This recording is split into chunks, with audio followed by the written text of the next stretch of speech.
السلام علیکم۔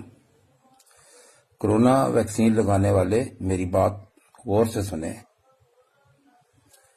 میں کرونا ویکسین لگوا کر جب گھر واپس آیا تو مجھے دھندلا نظر آنا شروع ہو گیا، خاصی پریشانی ہوئی۔ پھر میں نے کرونا سینٹر فون کیا تو انہوں نے جواب دیا کہ آپ جلدی کرونا سینٹر پہنچیں، جس نرس نے آپ کو ویکسین لگائی ہے اس میں بھی یہی علامات نظر آ رہی ہیں۔ خیر میں جلدی سے ویکسین سینٹر پہنچا تو پتہ یہ چلا کہ اینک تبدیل ہو گئی ہے۔ میں نرس کی اینک لے آیا ہوں اور میری اینک نرس کے پاس ہے۔